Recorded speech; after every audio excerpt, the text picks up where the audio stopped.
Kaja Israel, Kaba Egypt, Kaja Ethiopia, Kaja Sudan, Waja Shong.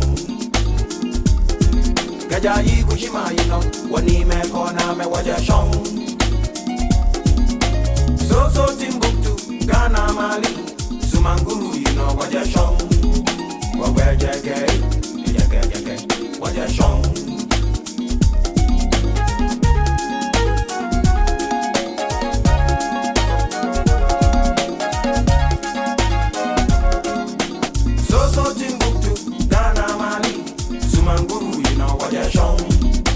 Manchester, Sumanguru, walk where Jackie, Waja Shong. What's that to do, Bamasa, Yasan, Waja Shong.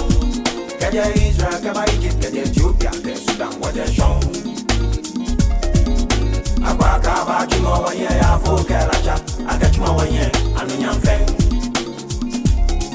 Akachma, Wanya, Anunyam Feng.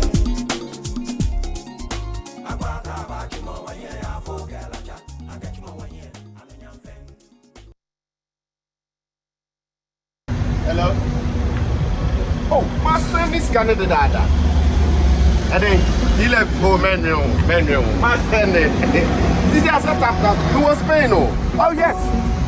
I Spain was any secret free ha. A Ghana. Yet we love you. It's 11 and as a me farmer of a baby farm round. Oh, that be my son. Would you check your phone? Why? It's very easy now to send money from anywhere in Europe to Ghana. I'm in Spain right now, and I just send money to my mom. And on Tiasia, also don't send it, don't take e-levy. No, on Tap Send, there's no e-levy charge. It's just free when you send.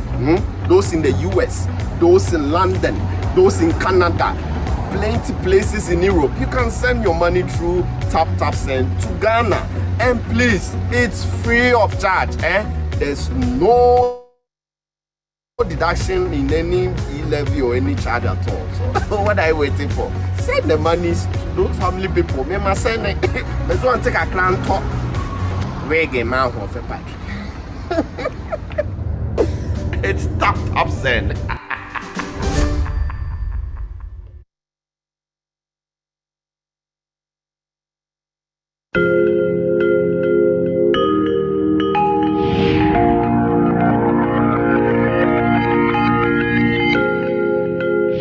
If I didn't have diaspora, I wouldn't have gone to bury my daughter because I couldn't afford it. When my father passed away, without them, I don't know where I could have started with all the things I covered for the funeral.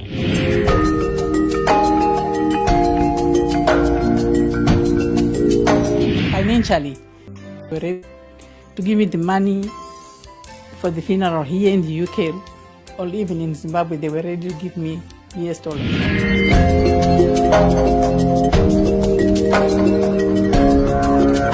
Now we looked at other costs, but we knew that at least she was going to be repatriated. Yes. There was enough money to repatriate her. We wouldn't have made it without Diaspora Funeral Cash Plan.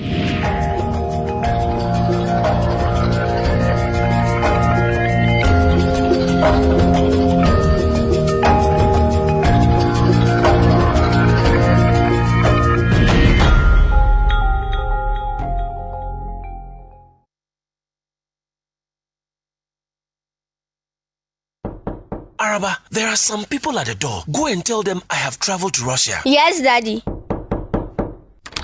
Where's your father? My father said I should tell you he has traveled to Russia. Your father has killed me. I sent him money from America to complete my house for me. Are all student association contributions? Even the money from the fundraiser for Kweku's surgery. Oh! He too?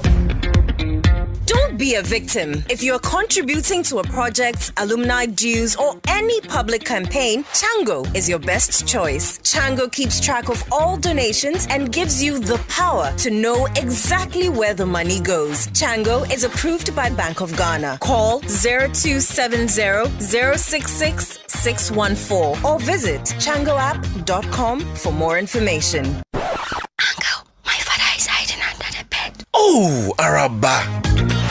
Chango for your groupings and crowdfunding.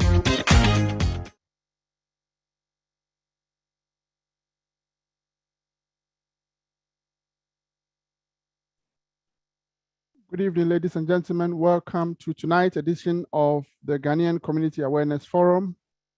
My name is Emmanuel Kwesi, the chairman of Ghana Union. Tonight, in partnership with Ghana Union, the Ghana Nurses Association UK, the Nightingale Ghanaian Nurses Association UK, and the Western Region Association of Nurses UK. We bring to you live on Facebook, YouTube, and Omega Live an edition to talk about very important subject that I am sure we all have something to do with, and it's important that we continue to educate our people.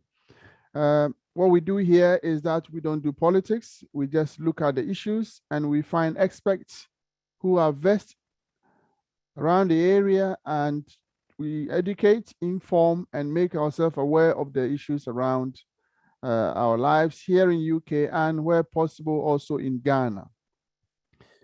Tonight we have a key topic, and the topic is about whether you want to do a will or not to do a will.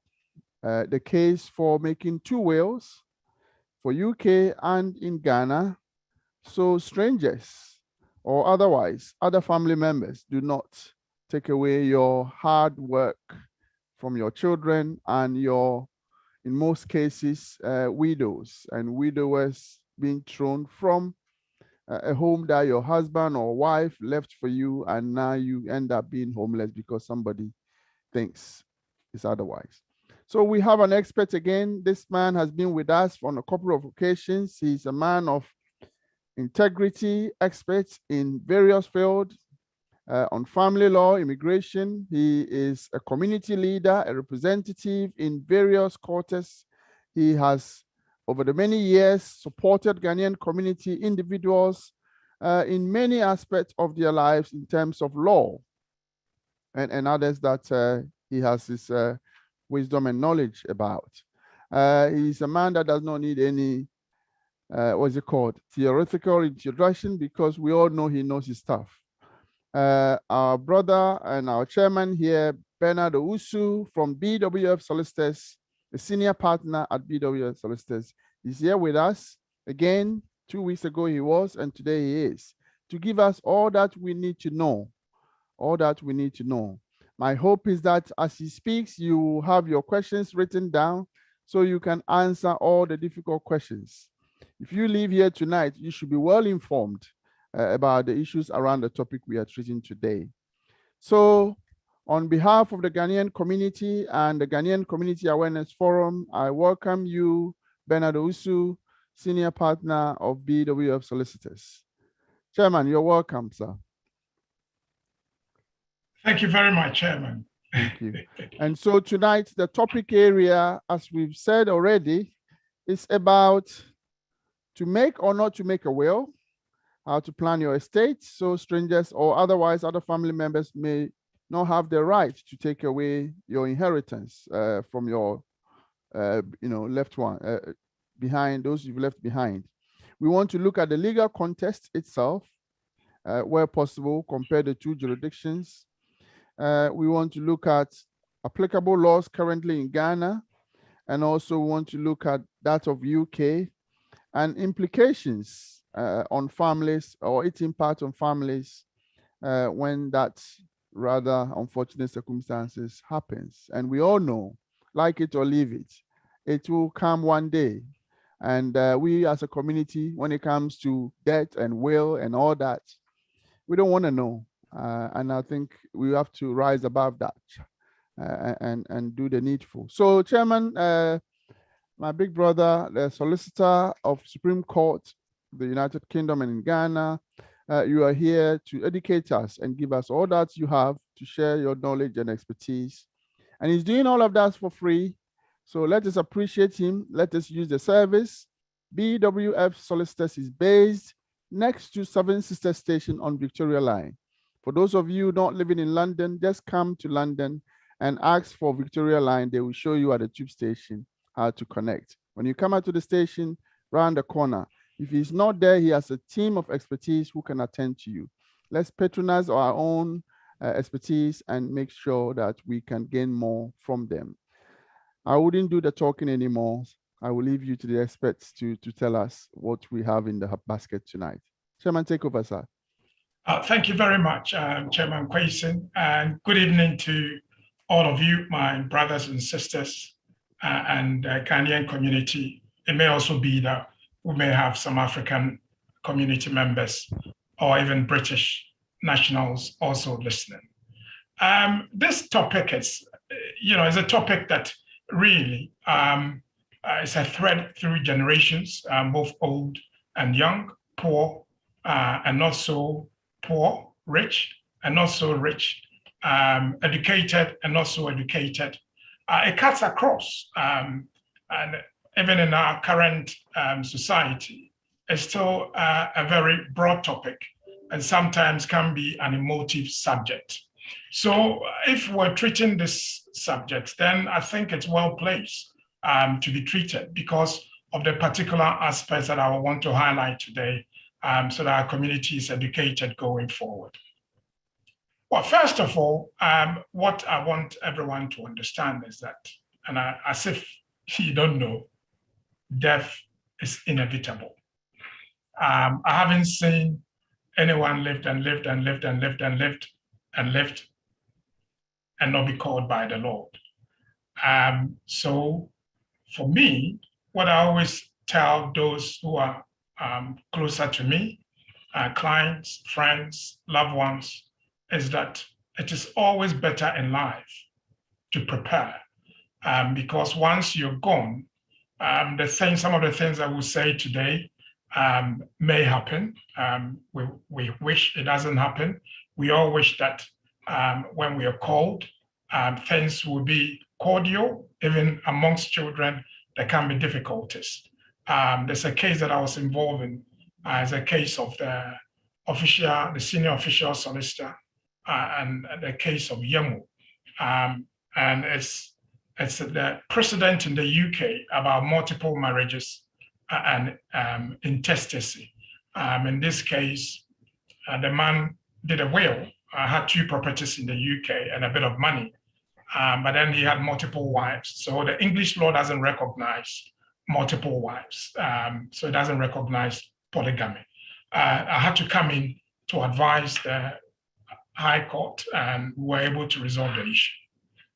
Hopefully that doesn't happen because you would have taken care of who to provide for and who to look after your children once you've gone. The topic is aptly put: to make or not to make a will, how to plan your estate so strangers do not inherit your estate, a case for drawing up 2 wills. So it's 2 headline topics in one. One, whether to write a will, and 2, if you don't write a will, what may happen? And also, do you have to write 2 wills? Because most of us, if not all of us, will have places that were domiciled by birth. So like Ghana, Nigeria, Congo, Ivory Coast, and the like. My advice today is that in whatever we do, we need to plan. So the first plan that I want you to plan is, how do you provide for your dependents when you're gone? How do you also ensure that your affairs have been carved in such a way that it maximizes your tax benefits? How are you able to provide for your children under age, under 18 or under 21? Or maybe you may have a challenged child who may need help throughout their life. How do you provide for this? Now, the word I've used there is for many approaching later life, but it mustn't be later life because you may be called anytime, even in your mid-20s, early 30s, early 40s. So you don't have to be in your life after your 50s. You don't have to be a multimillionaire before you write a will. The first thing you need to consider is a tax implication. I'm not a tax expert, so I'm not going to advise you about tax, but I will mention things which are may be obvious to some of you, but may not be obvious to others as well. So estate planning will provide you a viable and a sound way to prepare your finances and your affairs to ensure that your assets are provided and protected to your loved ones once you're gone. Within this, we all have to understand that there are tax implications in the UK. There may be tax implications in Ghana, but I will explain. As I'm going, if I'm referring to England, I will refer to England. The words I use will not be UK, it will be England and Wales, because England and Wales have the same laws. Scotland does not. Their provisions are quite different. Ghanaian law tends to follow the UK law, but in certain regards, our customary law does not allow us to follow the UK law. So I will explain that as well. So for us, the inheritance tax, which has not been increased for the past 6 or 7 years, is 325,000. So anything above that, you may pay inheritance tax. It doesn't mean you will. I said you may. If you've got assets up to the value of 325, that is exempt, or it's a nil value. So nil assets, it means you don't pay inheritance tax on it. I know some people call it death tax, but inheritance tax can be on many things. So just be mindful that the rate is about 40. It's not always that you pay 40, you might pay 36% if, again, you've devised or given legacies to charities and to other people who are tax exempt. I've intentionally put this there. There's no inheritance tax levied in Ghana, and that's true. So here, assets above 325 may attract. I'm using my words carefully because even up to 2 million, you might not have to pay anything. And there are ways that you can do this if you speak to a tax expert. But in Ghana, it's nil. There's absolutely nothing to pay. And the reason why there's nothing to pay is that if the asset is inherited, then clearly you have nothing to pay, even in gifts made to spouses and immediate family members, children, grandchildren, uncles, nephews, and nieces do not attract gift tax in Ghana, but in the UK it does. So I say plan for the future. What I want you to do is that clearly we cannot determine when we die, but you can also plan. You can also say that, well, I think that I want to give this asset to my children. If your children outlive you by 28 days or 7 years, then clearly the gift to them will not attract any tax. So again, speak to a tax expert who will be able to help you.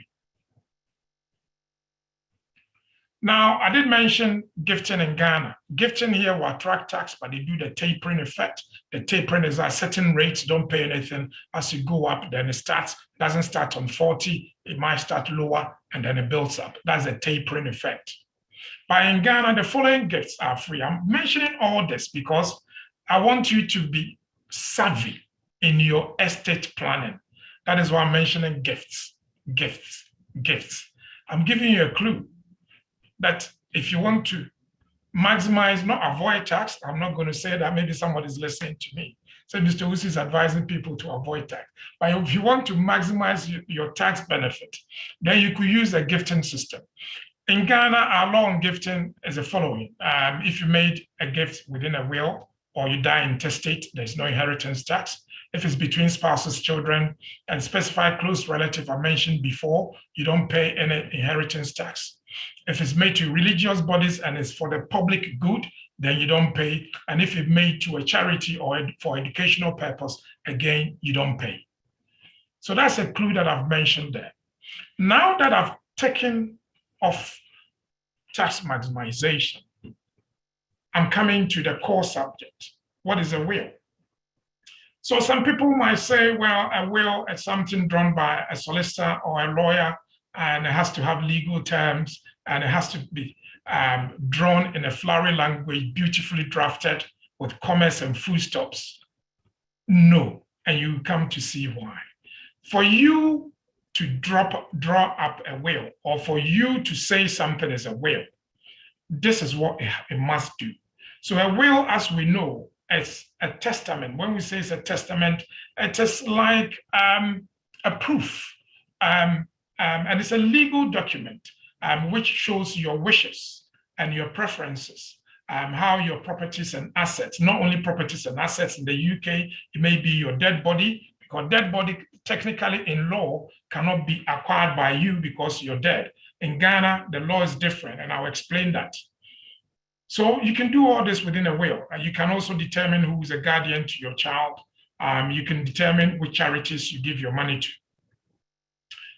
You can also make provisions for your funeral. And only a few months ago, I dealt with a very big case where the man, a very, very Ghanaian, a popular Ghanaian man, an Ashanti royal who passed, and his daughter, who also is also a lawyer, wanted him to be buried here. But clearly the wishes of the deceased was carried out. And I represented the family of the deceased who wanted to take him to Ghana because he's a royal, he's an Ashanti royal. So he ought to be given a befitting burial.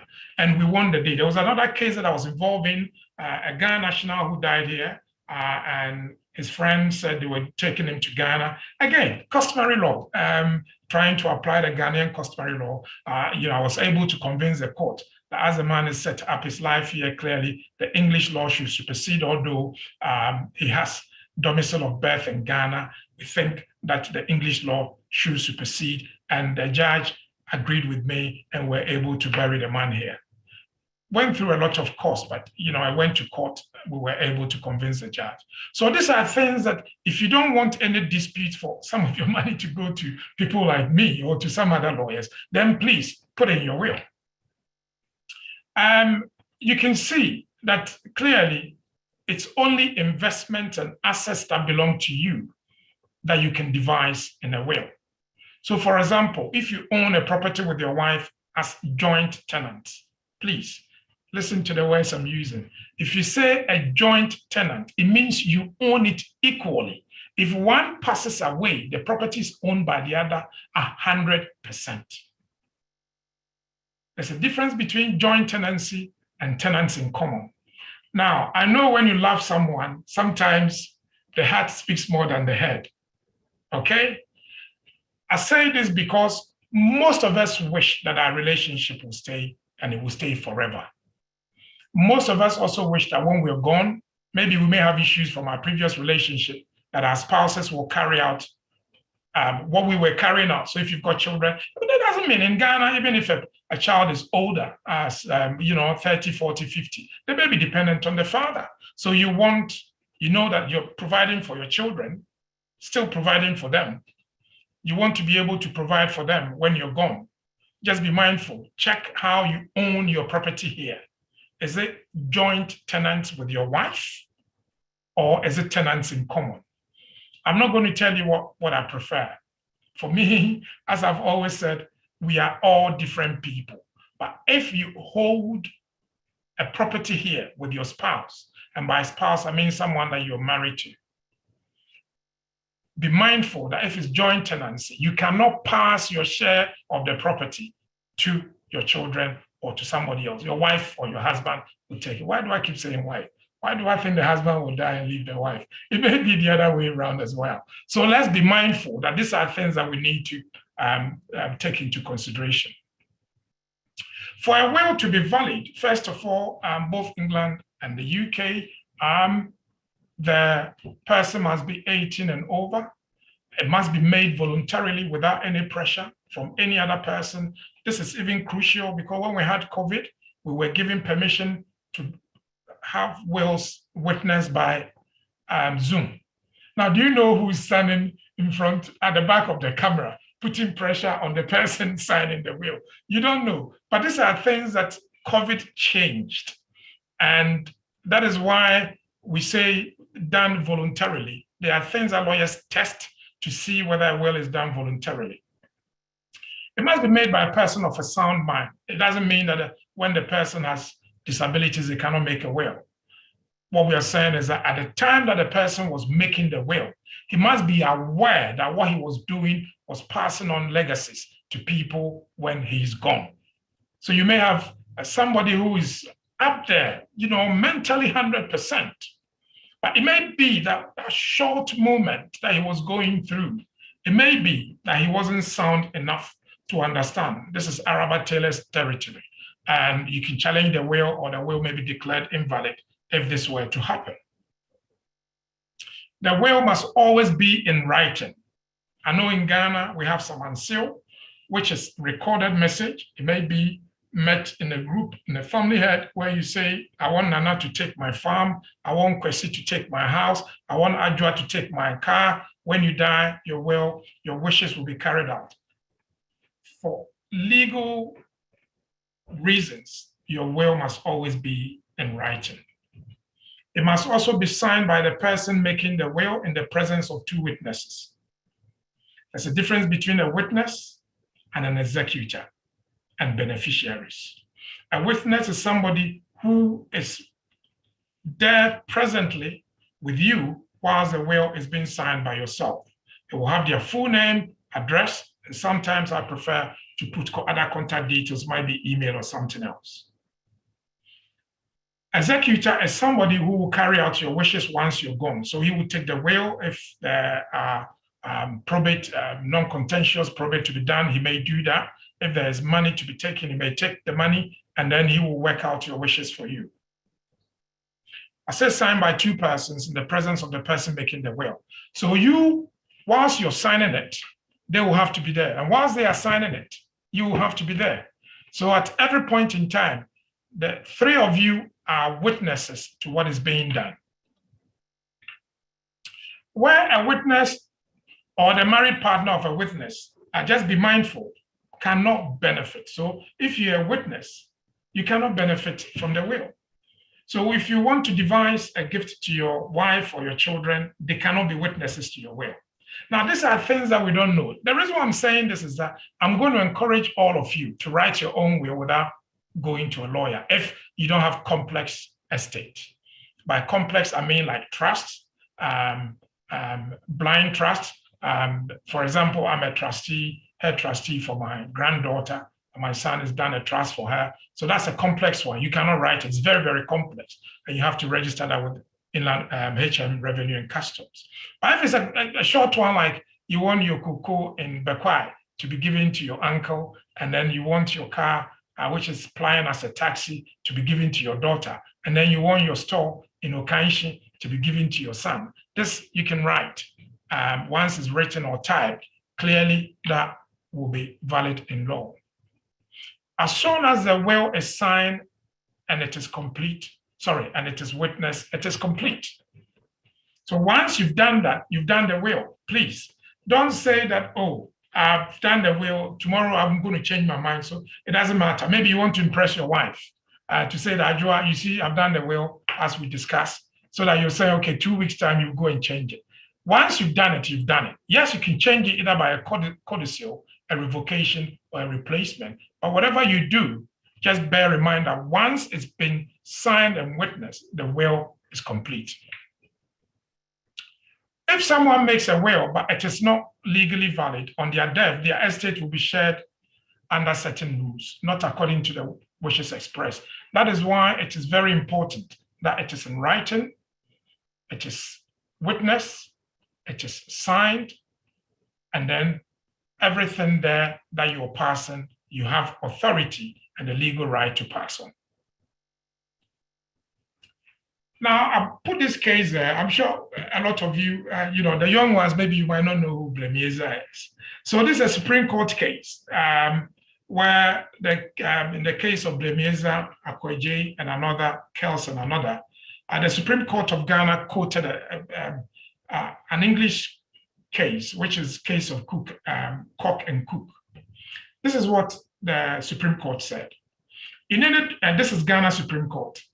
In any document duly executed in accordance with the requirements of the statute however irregular in form or inartificial in expression, is entitled to probate, provided the person executing it intended that it should not take effect until after his dependent upon his death or for its vigor and effect. All it's saying is that the will doesn't have to be in a particular form. Once it follows the legal procedure, the will is a will.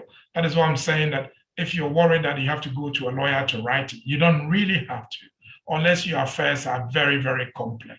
If it's complex, then I'll advise you to go to a lawyer and have this done. I did mention briefly who an executor is, but when we are training, we like to show people the practicalities of how to do the things that we say ought to be done. So how do you appoint an executor? Witness, you don't have a problem. But with executor, it is a big deal. It is a big deal. So just be mindful that there are things and a lot of consideration that must go into appointing executors. So an executor is somebody who will be responsible for carrying out your wishes. And he's the same person or people who is going to take in the proceeds from the estate. So there will be money involved. You need somebody who is candid. Candor is very important. So this is what I've put down. It is not necessary to appoint more than one executor, but I always advise you to appoint more than one. It is common to appoint 2, up to 4 can take on the responsibility for administering the will. The people most commonly appointed as executors are relatives or friends, solicitors or accountants, banks. You should always approach the person before you appoint them as an executor. If you're thinking of appointing them, speak to them. Make sure that they agree to what you're asking them to do, because the work can be onerous. It can bring animosity. The case that I referred to, the daughter who wanted the father buried here, doesn't speak to a very prominent member of our community, somebody whom she's known from the age of 5 years. She's now in her late 40s. She doesn't speak to this person because this person's husband and her son were the executors. Her son is actually a cabinet minister in the Conservative government.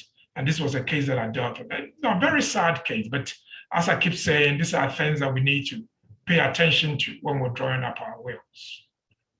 Also be mindful that you don't go and take an executor who is very unwell and is very likely to pass soon after you've passed, or maybe even before you pass. Of course, if he passes before you pass, you can always change it. And that's why I say 2 or even more.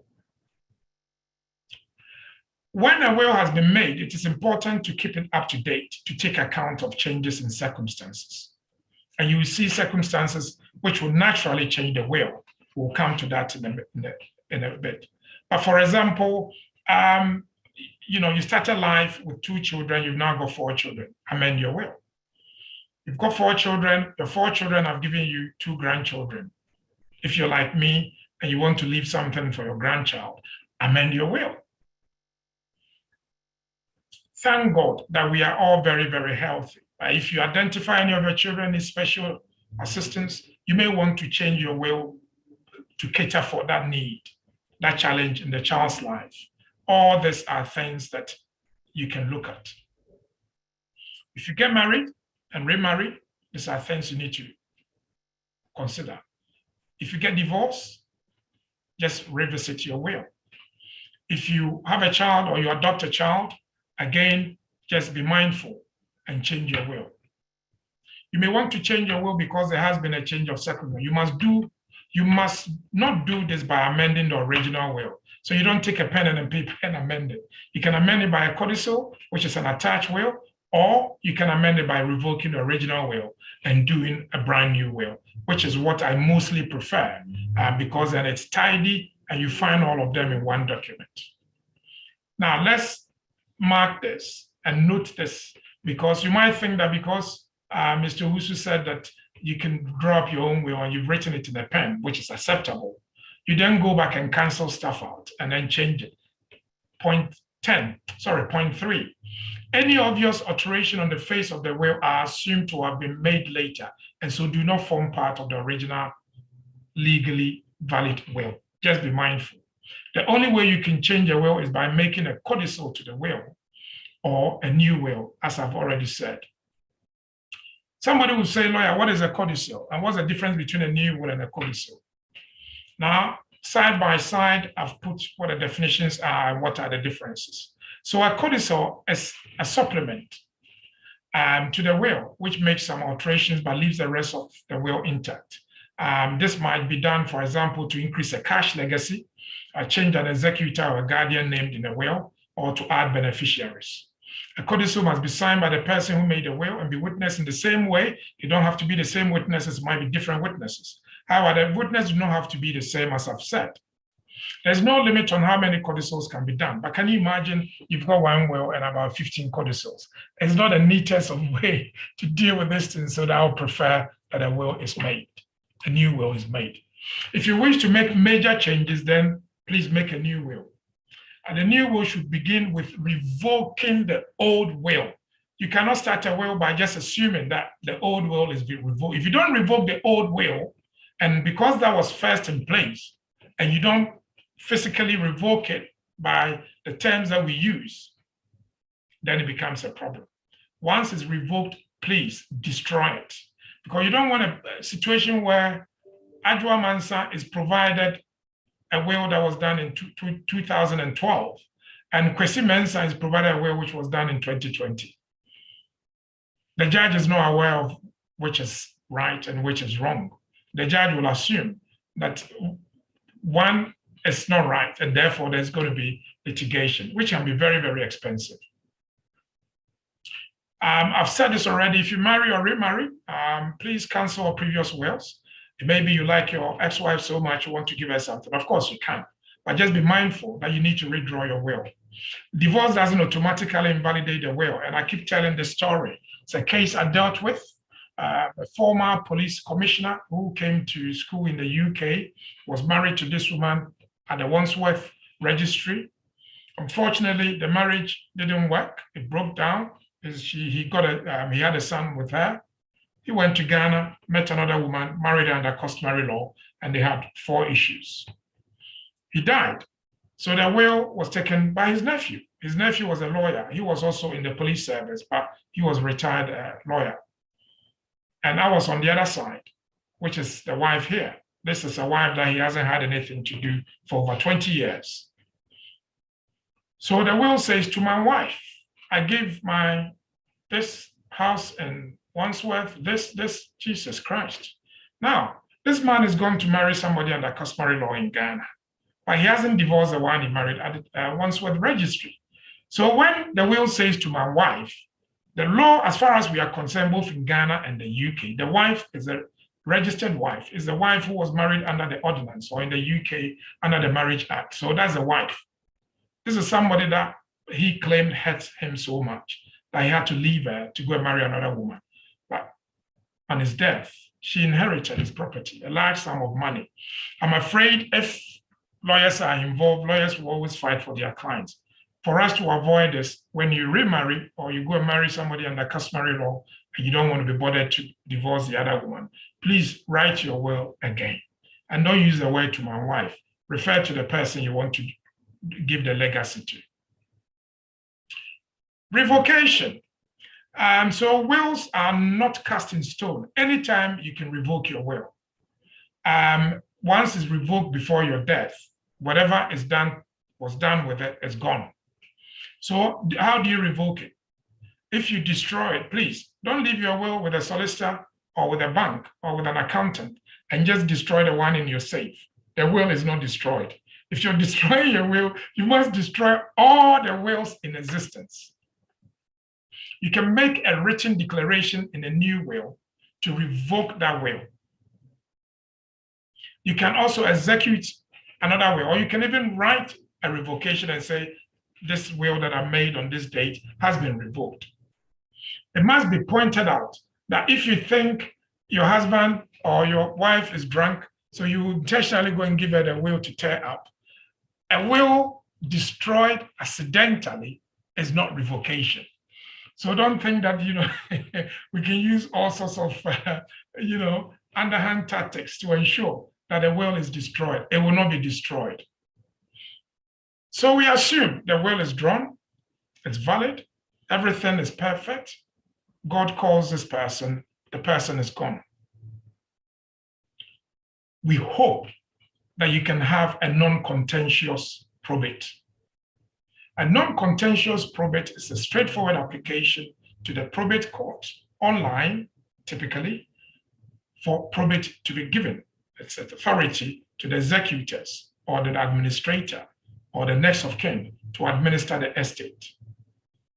Now, I'm dealing with a case now where the woman died. She had a property in Barking, almost 500,000. Sadly, she had a partner, and they were not married. Apparently, they did something in church here. And as far as the man was concerned, he was a husband because a pastor is blessed in marriage. Fair enough. This woman only has a child in Ghana. The child wanted to come and bury the mom. She couldn't come. I got a call from this child and said, Uncle Ben, you've been recommended. How can you help me? I took over. She's the only child. The woman died intestate. There was no will. So I had to do what I had to do. I did what I had to do, then got a letter back that this man has also applied for probate. Indeed, he's also applied to the woman's employers for the benefit in death, a lot of money. Well, this is the trouble that we want people to avoid. First of all, yes, I know we will win the case. I don't have a problem with that because we can prove that they were not married. It's not a problem. But it's a lot of cost. Thankfully, we were able to speak, and the agreement purely was that he wasn't married and he withdrew his application. So these are the things that can happen. A very important aspect of the executor's work is to make sure that the immovable property, such as land houses, must be vested in the beneficiaries. I'm specifically referring to Ghana and the UK. So if somebody dies and you take probate, you need to go back to land registry and have the property, the register changed. It's always important. There's a case law which clearly says that unless a will has been admitted to probate, it has no legal effect. So if there's a will, even if there's only 1p involved, you still have to admit it to probate. A beneficiary of an estate must have the property vested in his name to have a legal power. That's what I advise. Please ensure that you've registered at the land registry once you've got a probate. After the vesting assent, the property must be registered with Lands Commission, that is Ghana. In the UK, it must be registered with the land registry before the registration can have any legal effect. So it's not only the probate, but you need to go further and register the probate with the land registry. So for you to sell the property, yes, sometimes you can use the will, but you need to register at land registry as well. In circumstances where the executor is dead and there's none else, the successor of the executor shall be the customary one, and this is purely Ghana. So who will be the executor of the deceased? If there's no executor, although there's a will, the law in Ghana is that the customary successor, so if it's an uncle, might be a nephew, whatever, but he's purely an executor, he's not a beneficiary. It doesn't mean that he can change the words of the will, he can't. But he may call in the will or take probate. In fact, the wife can also take probate, and the beneficiaries can also take probate. It doesn't have to be automatically the customary successor. We are outside Ghana. Somebody wants to know. So if I make a will outside Ghana, will it be valid in Ghana? This is what the courts have said in Ghana. So in the case of Yena, it's a 1960 case, where a will is made outside Ghana, but it is valid according to the internal laws of the country. So if the will is valid in England or Scotland or Wales, where the will was made, in Ghana, the will is valid. But I will tell you that you need to do extra stuff in Ghana to give effect to the will. You need to take what we call a reseal from the registry, and then you can use it. If the will is done in Ghana, and the assets are here, again, you can bring it from Ghana to here, and you can do what we call a colonial seal. or a resale. It's the same procedure. The elephant in the room. So what if I do not make a will? Well, if you do not make a will and you die, you will be said to have died intestate. And there are special rules. And please don't let these rules apply to you. Please draw up a will because it can be ugly. I've seen too many of relationships soured, then destroyed, family life destroyed, siblings quarrel, sometimes to a bitter end because there was no will. It's always important that the little things that we think we didn't have, we can still put it in the will. I therefore take you to the rules of intestacy. So if I die without a will, what happens? Well, if you die without a will, your estate will be distributed according to the rules of intestacy. So in England, the rules are different from Ghana. In Ghana, the law is the PNDC Law 111, which is backed up by the amendment law, the amendment to the PNDC law, and also some reference is made to PNDC Law 112, which is registration of customary marriages and divorces. But let me nuance this a bit. You may have a will and still have a problem with assets. Some of your assets may pass under intestacy. And this is what we call partial intestacy. So it is usual to expect that if your executors follow the terms of your will completely, then the whole of your estate will be distributed among the beneficiaries. Unfortunately, however, this is not always the case. Occasionally, and this is what may cause partial intestacy. One, if you do not devise a specific asset. For example, you live in England, you've drawn up a will in 2022.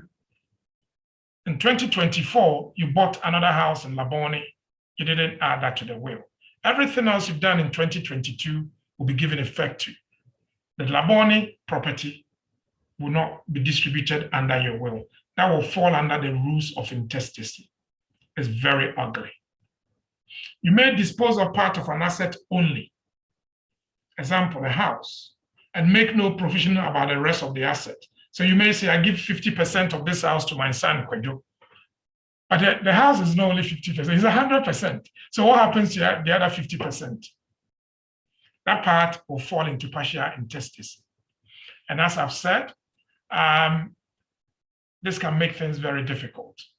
It is common misconception that if the will does not deal with all the estate, then it is completely null and void. It's not true. If you've got 10 houses and you only wrote a will for one, the will is still valid. The 9 will be distributed under the intestacy rule. If there is a valid will, but it does not cover the whole estate, then there is said to be what we call a partial intestacy. What happens to partial intestacy? The distribution of an estate where there is full intestacy, we know what it is. We will come to that later because that's a big topic. But where there's a partial intestacy, what happens? The provisions of the will are implemented first. So if you've got 10 houses and your will covers 5, they will distribute the 5, which the will cover. And then the intestacy rule will apply to the rest of the estate not covered by the will. In principle, the parts of the estate not covered by the will are divided according to the same order of priority. So if you're in England, your wife, your children, and then it goes on and on and on and on and on. If you're in Ghana, PNDC Law 111 says that your children and your wife will take 75%, and then it's distributed according to the rules of intestacy. Even customary law will come in. But there are some complicated modifications to the rules, so you need specialist advice if this were to happen. And this is the law of intestacy in the UK. First of all, a husband, a wife, or a civil partner must survive you by 28 days. So if you die today and your wife dies tomorrow, she will not have inherited you. she needs to survive you by 28 days. Why do I keep saying she? It can be he. So he or she needs to survive you by at least 28 days for her to inherit you. And she can inherit up to a certain amount, and then the leftover will be distributed 50-50 between her or him and the children. Under the rules of intestacy, a partner who was not married or in a civil partnership with the deceased at the time of death has no automatic right. That's the case that I said I was dealing with. So they were not married. Yes, the pastor blessed them, but in England, there's only one law that governs marriage. That's the Marriage Act. And that sort of marriage is not marriage within the laws, under the laws of England. A half-blood sibling is a brother or a sister. I will explain why I've used this word. And then this is the detail, but I'm sure most of you cannot see it. The first question is that, are you married or in a civil partnership? If yes, then your estate worth more than 250. If your estate is worth more than 250, it will ask, do you have children? If you have children, then your spouse or civil partner gets personal chattels, and the first 250, sorry, it's now 270. This is out of date. The first 270,000 goes to your wife, and any personal effect of any amount. If the personal effect is up to £2 million, that all goes to your wife. Personal effects or personal chattels. There's a reason why this is done, because within the rules of marriage, if something is acquired as a personal effect, it is assumed that if it's for the use of the man and the woman. And then it goes through. If you don't have a wife and you've got children, and then it goes through. But let me go to the next one. In Scotland, the rules are different. The rules in Scotland is different from England and Wales, as I said from the beginning. If you are survived by a wife, the first priority is her or him, and this will include shares of the family house of up to 473. In England, it's 270. And then Scottish, there's a limitation on personal chattels, which is the furniture up to 29,000 and movable assets up to 50. In England, there's no limit. She will, or he will inherit everything. We go to Ghana after 30 years of PNDC law 111. What's happening? So when you die, or if you die in the UK and your body is taken to Ghana, and you died intestate in the UK and your body is taken to Ghana, if your family members are shrewd and you've got assets in Ghana, if your family members are shrewd, they will force the distribution of that asset under PNDC law 111 because they will get some of the property. If it's in England, your spouse first, and then your children. So your spouse and children. If there are no spouse, children. If there are no children, parents. If there are no parents, and then it follows and follows. But I'm warning everyone, if you die in the UK and your body is taken to Ghana, or you've got assets in Ghana and your family do not take probate here, and you died intestate, and your family in Ghana, your extended family. By extended family, I mean your parents. Your parents are your extended family. Once you start making children from marriage, or once you start making children even outside marriage. Again, be mindful that the law is not that favorable. It's better than it was, but it's still not favorable. It's not better than the laws in England. Some people might say, well, my wife and me back, or I've had a child, I've looked after the child. If he's died intestate, why shouldn't we benefit? Nobody says you shouldn't benefit. But we're saying that if you want to benefit, tell your child to draw up a will. So the distribution in Ghana is this. The surviving spouse and the children of the deceased will get 75%, as I said. The wife gets 18.75, and then the children get 56.25. The remaining 25% goes to the surviving parents and extended family member. And your parents and your extended family members. Now, this may be people who you haven't spoken to ever. They will get 12.5% each. If the estate includes more than one house, the surviving spouse and or children must decide how the houses are devolved, and they own the houses as tenants in common. You see how smart this is? When I mentioned joint tenancy, which means when you die, it goes to the other person automatically. When it's tenants in common, when you die, your share of that property will devolve to your beneficiaries, or even intestacy, those who will inherit you. Where there's only a spouse, she gets 50% of the total property. Look, here she got 18.75. And then the 50% is shared between parents and extended family member, 25-25. Where it is only parents, where you're survived by parents, if you don't write a will, then your biological parents of the deceased, who are the surviving parents, just bear in mind that your adoptive parents may also be accepted as parents. Then, if there's no spouse, there's no children, your parents will get 75%. And the remaining 25% goes to the extended family. So I don't know whether you've seen or you've just noticed what I've also noticed. The extended family is constant. It's constant. Look there, extended family, 12.5. Look there, extended family, 25%. Look there, extended family, 25%. If you don't want your assets to go to your extended family, please draw up your will, because else it will go to them. Now, part of your estate which is unclaimed, and any unclaimed estate or all your estate in the UK, it will go to the Crown. In Ghana, it will go to the Accountant General and the Administrator General. They will render accounts to the Accountant General. So where we cannot trace your family, I don't know whether that's happened before, but it's in the law, and it might be there's a reason for it. Let's move on to when you marry. In England, when you marry, any existing will is automatically revoked. In Ghana, it's not like that. If you do not draw up a new one, then when you die, the law of intestacy will happen. So when you marry, your will that you've already drawn is automatically revoked.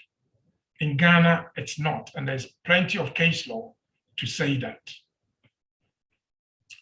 Now, when you look at the position in Ghana, the rule under Section 38 of the Matrimonial Causes applies, unless the contrary is stated. Any gift to or appointment in favor of one of the spouses in a will or other shall be terminated under this act by divorce or annulment, unless the will contains an express provision to the contrary. Where a gift is made to a spouse by the parties, marriage is dissolved before the testator dies. Any gift to your former spouse takes effect as if he or she died. Now, please note the difference. I'm saying in England, if you marry, your will is revoked. Here in Ghana, if you divorce, then that part of gift to the woman is revoked.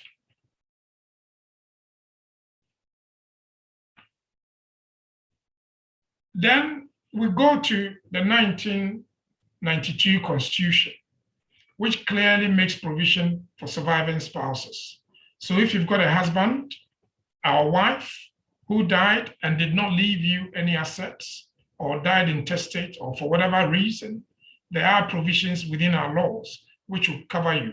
So for example, Section 13.1 of the Constitution, Article 22.1 of the Constitution and Section 13.1 of the Wills Act says the surviving spouse can make an application to the High Court for reasonable provision from the estate of the deceased in accordance with that particular section.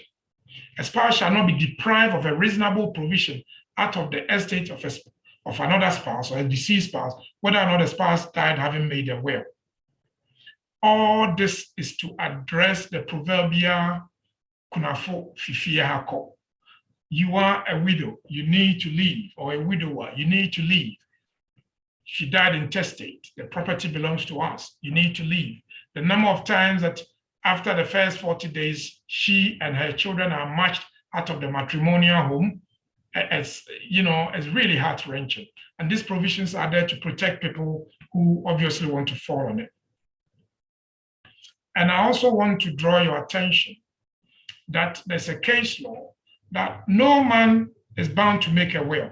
So if somebody makes a will, as I said, if a will is made or not made, and you're a woman or a spouse or a husband, and you feel hard done by, you can go to court under Article 22 and Section 3 of the Wills Act. Sorry, Section 13 of the Wills Act. But please watch this case. It says, no man is bound to make a will in such manner as to deserve approbation. So I don't have to make a will for people to applaud me. My will doesn't have to show that I'm wise or prudent.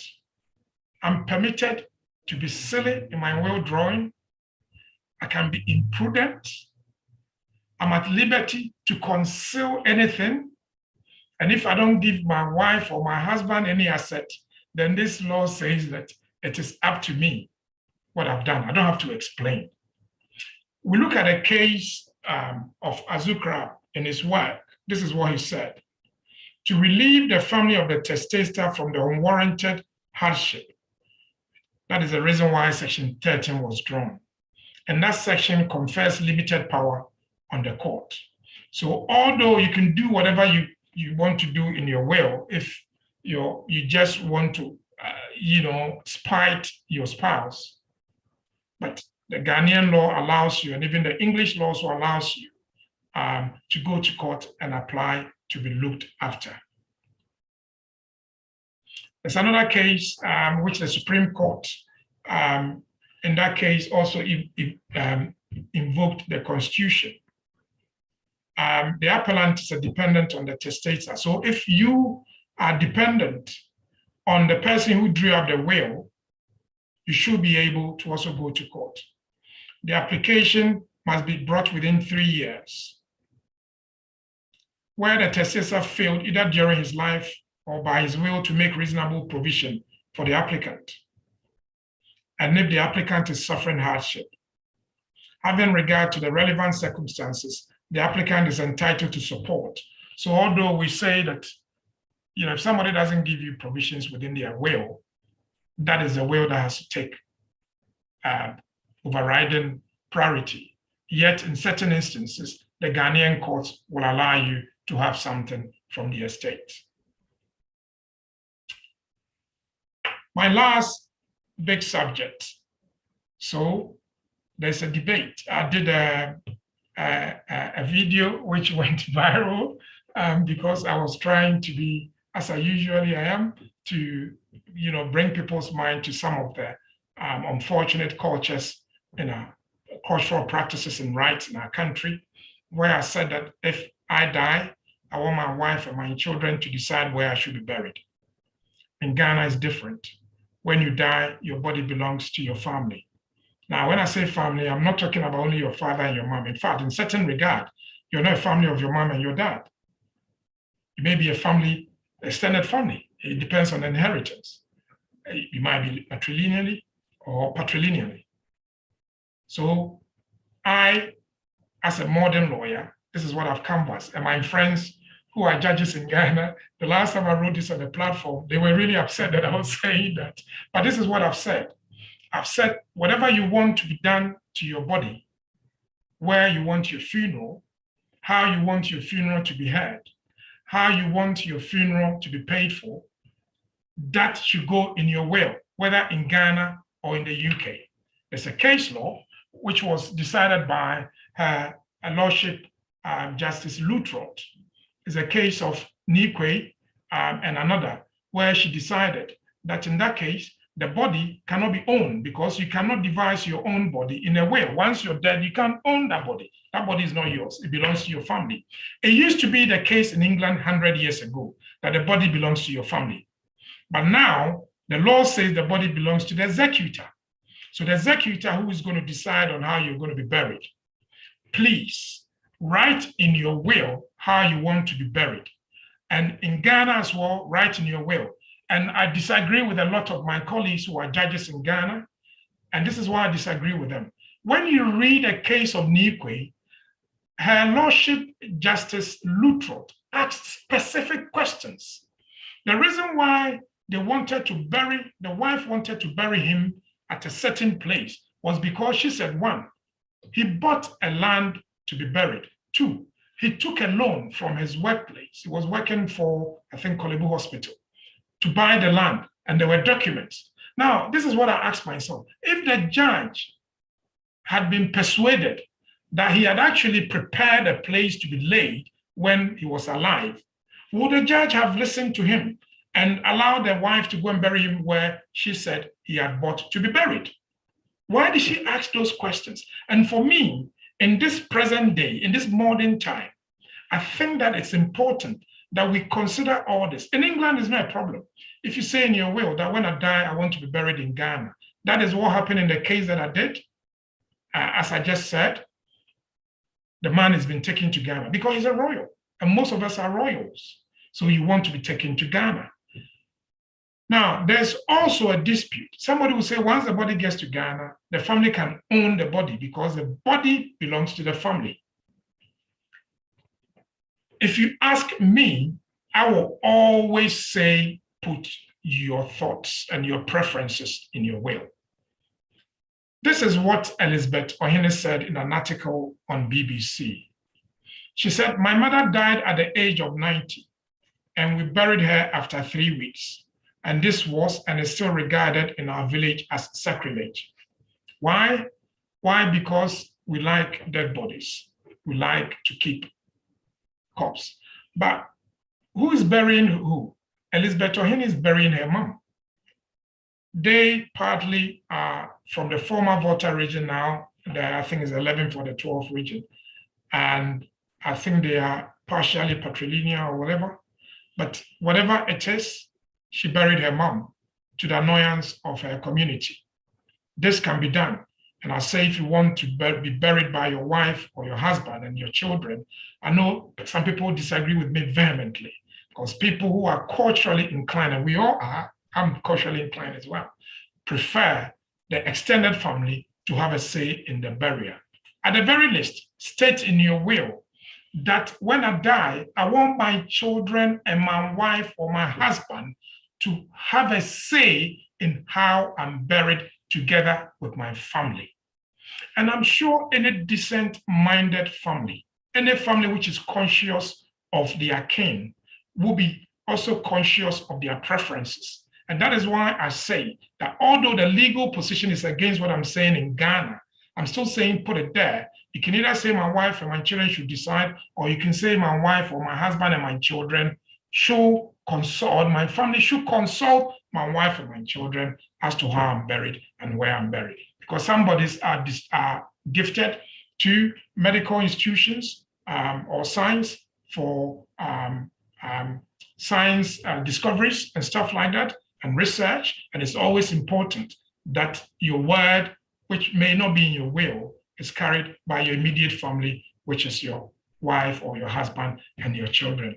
I hope my dad is not watching me or my mom is not watching me.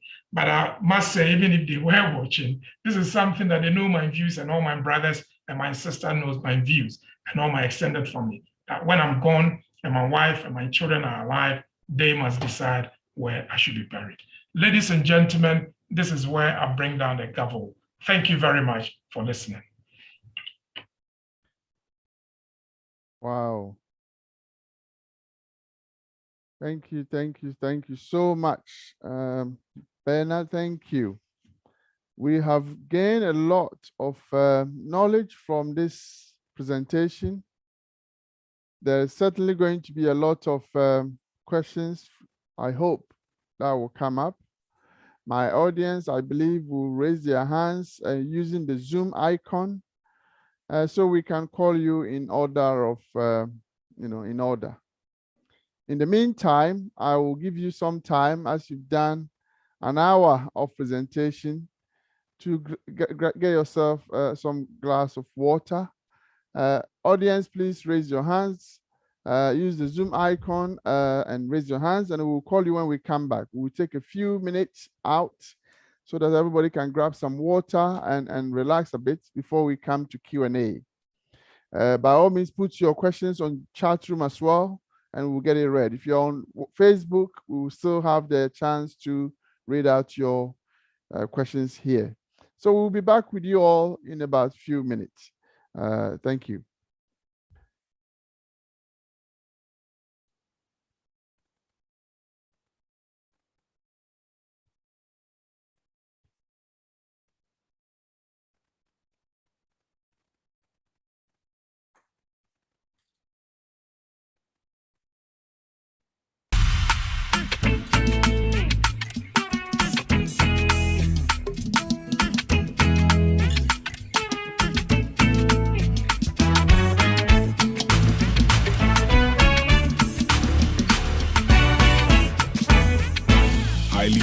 Some trust in chariots. America krani a COVID-19 yare kodi ewu ti atese no. Ye nuanom Ghana fo bebre na won ho ka mu. Na onyame asam say, won na wo su no ene won nsu. Enti ebra so say ye kai ye nuanom yi. Beloved, the Committee for the Celebration of the COVID-19 Victims in the Ghanaian Community, in conjunction with Reconciliation International, invite you to the Ghanaian Community COVID Memorial Service in honor of our brothers and sisters who passed away in the Ghanaian community during the pandemic. Na Jumedie Kesie yi bekoso Sunday the 29th of May 2022. Our Broadwater Farms Community Center, Adams Road, London, N17 6HE. Nearest tube station, Seven Sisters, Bruce Grove, 10 Park Lane. Passes to the venue are W4, 243 and 123. Na Ebrenin so yebesha asie 4 p.m. ekosi enyumre 10 p.m. pepepe. This is a time to remember the departed, celebrate their lives, and support the bereaved families. There will be music, cultural performances, recitals, socialization, and counseling. Nisa enti na yetu yensa ediafre obi biara se mumfa odo embebo odo imu na yenka yenuanom a omotoye COVID-19 ebremu enti se wonnim odofo bi onua bi a otoye a bomodin freyen na yemfa no enka dwumadie hu ewo numbers wey so 078-5256-8831 anase 0744-608-1838. Remember, it's the Ghanaian Community COVID Memorial Service in honor of those who passed away in the Ghanaian community during the pandemic. On Sunday, the 29th of May 2022, Bank Holiday Weekend, Broadwater Farm Community Center, 4 p.m. to 10 p.m. This program is supported by Ghana High Commission, T. Crip and Sons Funeral Home, National Council of Ghana Union, Ghanaian Churches, Ghana Muslim Council, Ghana Christian Council, Ghana Union, our traditional chiefs and queen mothers, and Omega House. Media partners, Jumbo Crew, Hot Digital Online, A-Class Photography, Abnas Campaign Outreach, and Omega Live TV. Yeda sponsors Nasi, na Jumedie also pesa obeboa, the patrol fre 07852 568 831. Ghana for Woyonko Daniel Da, enti mayenshia 29th May, ewo Broadwater Farm.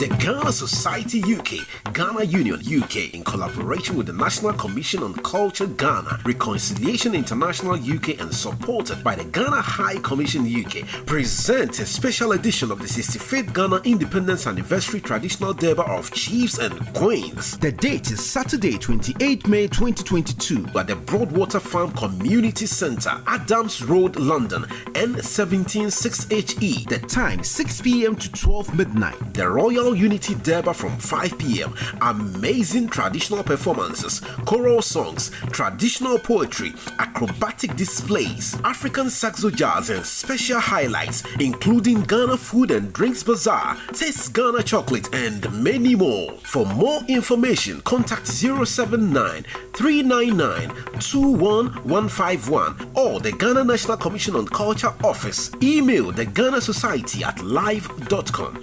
This event is proudly brought to you by the Ghana Society UK, Ghana Union UK, and supported by the Ghana High Commission UK. It is the 65th Ghana Independence Anniversary. Don't miss this special edition of the Royal Unity Durbar. Sponsors Tap Tap Send and Diasporan Insurance.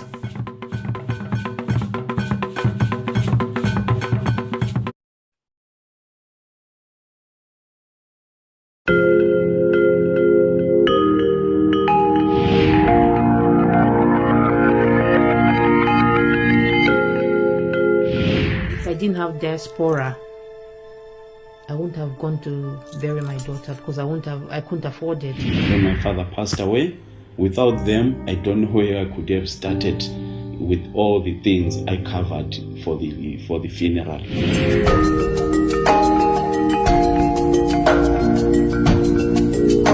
Financially, they were ready to give me the money for the funeral here in the UK, or even in Zimbabwe. They were ready to give me US dollars.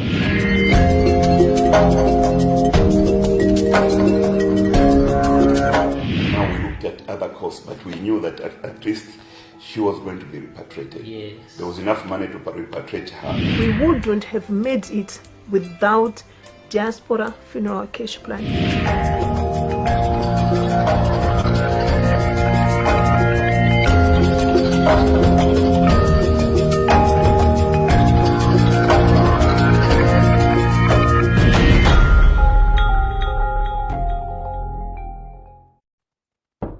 Araba, there are some people at the door. Go and tell them I have traveled to Russia. Yes, Daddy.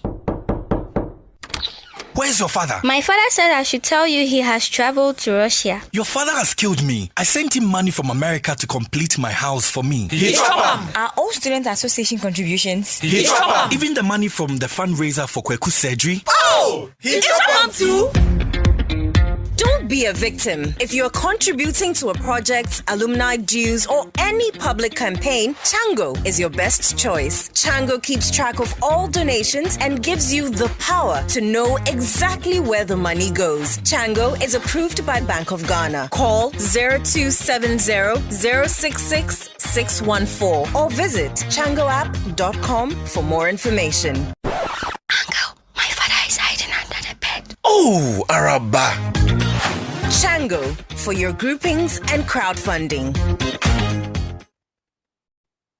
Hello? Oh, my son is Canada Dada. And then he left home, manual. My son, this is a setup. Who was Spain? Oh, yes. Spain most any secret free, huh? And for Ghana. Yet we love you. It's 11 and as a member of a baby from Rano. Oh, that be. My son, would you check your phone? Why? It's very easy now to send money from anywhere in Europe to Ghana. I'm in Spain right now, and I just send money to my mom. And on Tiasia, also, don't send it, don't take e-levy. No, on Tap Tap Send, there's no e-levy charge. It's just free when you send. Those in the US, those in London, those in Canada, plenty places in Europe. You can send your money through Tap Tap Send to Ghana. And please, it's free of charge. There's no deduction in any e-levy or any charge at all. So what are you waiting for? Send the money to those family people. Me must send it. Let's go and take a clan talk. Reggae man of a pack. It's Tap Tap Send.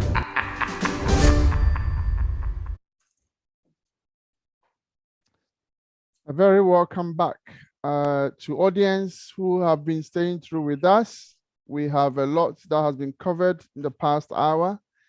Lawyer Bernard, thank you so much for the knowledge and expertise you brought to bear.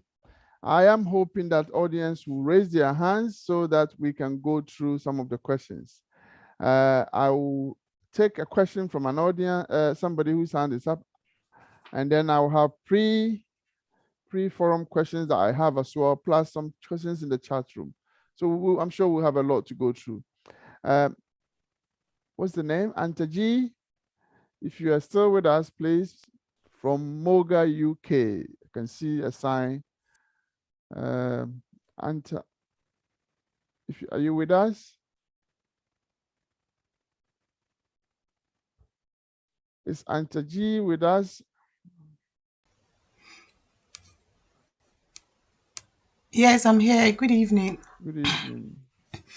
Hello, Mr. Usu and Mr. Quays and everyone. Good evening. My name is Rodeline, and I just want to know what happens if you, if you actually, what happens if you actually name someone in your will that you specifically do not want the person to inherit you. For instance, you have young children with a person, and as we don't know when we are going to pass on, there's a possibility that the children will go to that person when you are not around. Can you actually name the person in a will with specific instructions that that particular person should not inherit you under any law? Thank you. Well, I would have thought that whatever gift you've given, if it's a lifetime gift, then they will enjoy it during their lifetime. And if you want that to go to someone else, but you really can't bar them from enjoying the gift with somebody else. I mean, this is what people do. You don't specifically say, I don't want this person to take anything from my estate. But also you can, if it's the children that you want to live it with, you can say that the children must enjoy during their life. And at the end of their life, it should pass to someone else or to their children, which is how these things are done. But to say that you don't want them to enjoy with the other person, I think that will be very difficult. I mean, you can put anything in your will. You can say whatever you want to say, but bear in mind that will is to devise what you have, and also to say what should happen to your children if they were underage when you die, appointing guardians, or how your trustees, because in some wills, which is a complex will, you don't give the estate to the beneficiary straight away. You give everything to your trustees, the trustees of the estate, and you tell the trustees what to do.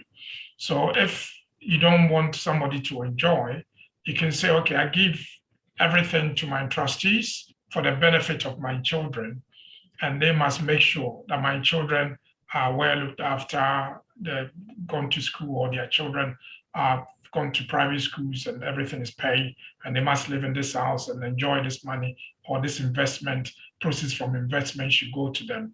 That way you can protect what you want to protect. You can also say your trustees must ensure that this person doesn't benefit. You can do that, and your trustees will see to that. It's making their job a bit more difficult, and most often than not, trustees are not paid, but because if you're a family trustee, as I said, I'm a trustee for my granddaughter. But there are professional trustees who may want to charge you. Just be mindful of who you appoint as a trustee. Thank you, Bernard. There's a chat room question that says, what happens when a husband has out of wedlock children? Do those children have a right to the estate in absence of a will? At what stage does that work? How do they come in when they've never been known? The man never mentioned anything, but they exist. Okay, I think we're confusing two things. If somebody draws up a will, whatever is said in the will is what will be implemented. So if the will in the will it says to my son Kofi Ama, whatever, but if it says to my children, which is what my father-in-law said, is that to my children, my wife, I give everything. Very simple man. He doesn't want any trouble. And thank God my in-laws are God-fearing, and they are very amiable to each other. But if you really want your children to benefit, then I always mention my children's name. I must also advise you that your stepchildren are not your children. So when you say to my children, and you've got 4 children, and 2 are children from your wedlock, and 2 are children outside your wedlock, and you say to my children, but when you say to your children, because maybe when you married as a woman, your husband brought his own children, or as a man, your wife brought her own children from a previous relationship. When you say to my children, your stepchildren do not benefit. So when I draw up a will, I always mention names. So when you can say to my son, Kweku, and then address to my daughter, this. Where the names have been mentioned, then it becomes difficult for a child whom you don't know to come and claim under the will. But we know in Ghana, if you were dependent, then you can claim. Now, as to whether the man knew that they were children or not, that it's not sometimes very difficult to know. It may be that they are secretive children and he goes to see them and you don't know. The family, the wife and the children are not aware, but he is. Usually friends will know. There's a case that I said I was involved in that I advised the High Court. When you have time, just read it. It's a very interesting case. It's a case of the official solicitor of England and Wales versus Yemo. Yemo is spelled Y-E-M-O-H. And, it's very, very complex. Whilst we were dealing with the case, the children were just popping up.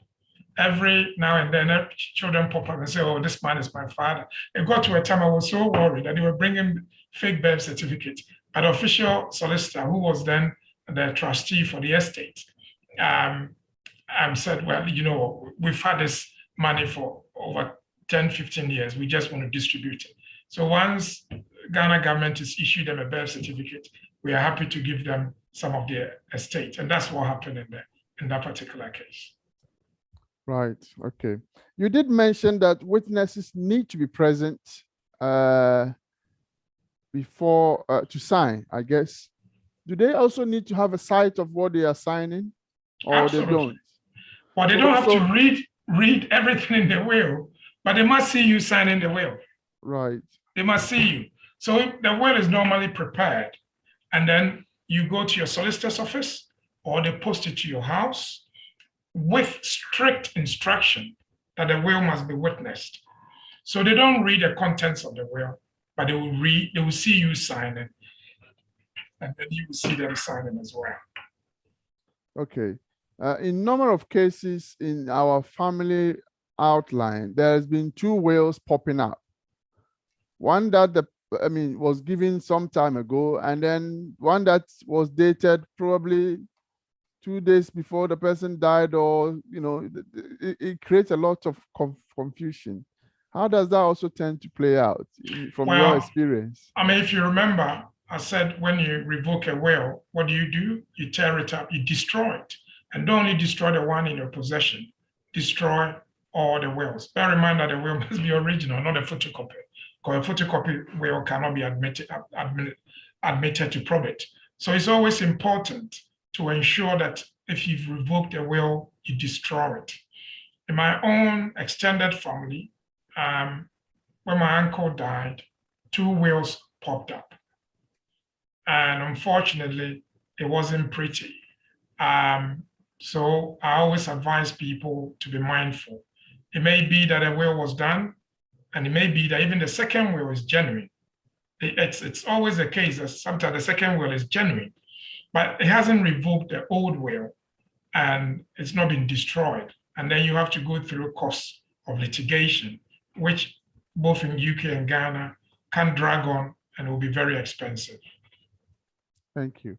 Salasi Abimauto, please. Salasi, if you're with us, please unmute yourself. Yeah. Oh, good evening, sir. Thank you very much for this splendid work you are doing for us, Mr. Kwesi. Thank you. Just keep joining us so that we can carry on. Thank you. Professor, my question is, you said something earlier on that if you have estate over 350,000, then it will be incurring inheritance tax in this country. What if you have maybe 600,000 property, but you owe about 450 on it, yet you share it for your children, or you want your estate to go to your children, 3 children, how do you go about that? And Okay, well, first of all, I didn't say that if your estate is over 350, you pay inheritance tax. I even give an example where up to 2 million, you don't pay anything if you do your affairs properly. So the first 350,000, no, 325 is nil. So you don't pay tax on it. Anything above, you may pay. And when I was saying, I was using the word may, because there's a tax efficiency advice that accountants and some lawyers can give you. I'm not a tax expert, so I'm not giving tax advice. If you want to maximize your assets and make sure you pay lawfully what is ought to be paid, but efficiently, then speak to a tax advisor. The scenario you gave is if you own a property, the value of that property is the value that comes to your estate. It doesn't include the mortgage. So if it's 600 and mortgage is 300, what is yours is 300. It's not 600. So these are things that when you do the IHT, which is the forms, I think it's IHT 100 or so, it calculates it for you and it will ask you, is there any mortgage on it? And then you have to say, unfortunately, if your will here includes your assets in Ghana, they will apply the inheritance tax to the whole of the estate, not part. Those in Ghana will be done here. And that's what I've always advised. I know there's a question in the chat room. You can have two wills. You can have a will in Ghana. You can have a will here. It's always important that you simplify things for yourself. Yes, if you have a will here or only in Ghana, if you take probate in Ghana, you can bring it here. If you take probate here, you can take it to Ghana, but you still have to go through the court process. And you need to fill the IHT forms, which is inheritance tax forms here. If you're bringing Ghana assets here, just be mindful that you may be hit with tax. So as I said, you can do two wills if you've got assets in Ghana. You can do will in Ghana. It simplifies the law, because the laws in Ghana are slightly different from the laws in England, and the laws in England are also slightly different. Thankfully, in Ghana, you don't pay inheritance tax on things that you've inherited through a will. And those are some of the advantages that you have to look at. Okay, thank you. There's a chat room question where it says, there's a family issue where grandparent left an estate for two sisters and their descendants. The will clearly states this and has been established. One sister lives in London and the other a sister in Accra. The one in Accra seems to think that she now owns the place because she believes she has spent 10 years with renovation works here and there, and he's only giving a room to the one in London. What does the London sister do in this case? Yes, Mr. Quayson, these things do happen, especially out of sight, out of mind. That's what happens. I mean, if you inherited through probate, your inheritance is intact. So there's nothing like adverse possession. The fact that the person has lived there for 10 years doesn't take complete ownership of your asset. It doesn't go to them because it's your asset. Just also be mindful that if repairs have been done and the property has been renewed, the expenditure on it also may be shared. But clearly, I will expect that any renewal of assets or maintenance would have had discussions before they expend any money on it. Yes. Thank you very much. And I have a question here. Do both tenants or tenants in common need to agree before one party gives some of their assets to a family member? Well, you did use some legals and tenants in common. So yeah. So I said joint tenants. Joint tenants, sorry. Joint tenants means you all own the property 100% each. Yes. So when you fall today, your side of the property is going to the person you hold, even if the person is not your wife. Right. So always check. Tenants in common, you will hold it in shares. It might be 50-50, 60-40, 70-30, 80-20, or 90-10. And your share can be devolved or devised under a will. and it will go to your beneficiaries. So always make sure that whatever asset you hold them as tenants in common instead of joint tenants. Right. So does a will need to be registered to become legal? I You know don't you have to mentioned register a will, but if it's registered or saved or kept at the wills registry, it's helpful, because a number of times I get emails from will searches searching for a will. Even sometimes I get calls say, well, we know this man came to see you in 1994. So do you have a will for him? So it's always good to have it at a bank with a solicitor or with a wills registry, so that when they search for it, it becomes easy. Always tell your executors where your will is, and always also let your children know where the will is. Okay, well, that then leads me to the question somebody has sent to me privately. My dad died and left a will in the hands of 2 executors. As part of the funeral planning, on one of the journeys, 2 of the executors involved in an accident also died. Now I'm not sure what to do. Can you help me, please? So this is a classic case of making an application to be considered as an executor. The beneficiaries can always apply to be considered as an executor. If you don't have executors already in the background, this is the time to make an application. Even when you have executors and they are intermeddling with the property, you can also apply to remove them. It's a strict contentious case, but you can always apply to remove them as well. So if there are no more, it's a good case to apply for you to become an executor. So in that case, you have to actually go to court and say you. Yes, right. Once probate has been granted, you always have to go to court to substitute the executors. Yes. Thank you. I've got 3 hands up. Tijani Zubero. Tijani, please, if you are with us, I've got 3 hands up. Hopefully we'll get them through before I ask any other questions on my paper. Tijani, if you are still with us, if not, I'll move on to Alpha D. Alpha D, please unmute yourself. Okay, now Tijani's. Yeah, hello. Yes, if you can go ahead. Now you've muted yourself again. Tijani, do you want to unmute yourself?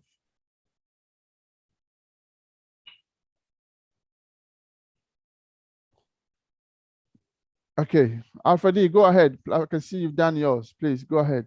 Okay, thank you very much, Kwesi, and thank you very much, Bernard. That's a very clear and concise way of putting it. These kind of things most people don't like to talk about, but they're essential for living and dying. But thank you for the clear and concise presentation. One, is there any way that we can get the slides? I know the video is going to be on YouTube. And 2, you are obviously using legal terms that some of us assume we know. One of those legal terms is probate, which you have used both in the form of a noun and seemingly in a verb. And could you, dumb it down for us for ease of understanding of when it goes to probate or you're issued probate, it becomes what is probate? Thanks. Okay, thank you, Alpha D. The slides will go to Chairman and also to Paul, so they will have it. Well, probate simply means that once a person is passed, if there is a will, then they go to probate, which is basically take the case to court for the court to then give letters for administration with a will account. Even if there's no will, then you still go to probate, because the probate simply means that you're taking the will to court for the court to give the executors the go-ahead to now start administering the estate. So whether there's a will or not, it's still called probate. Probate usually will be non-contentious. What that means is that there's no dispute, there's no opponent in court, so it's just a procedure. It may become contentious where the validity of the will is contested, or even the executor is challenged not to be an executor. And then that's where the money issue comes in. But probate simply means that going to court to ask the court for permission by the executors to start carrying out the distribution of the estate. Thank you. Lovely Amma, please. Lovely Amma.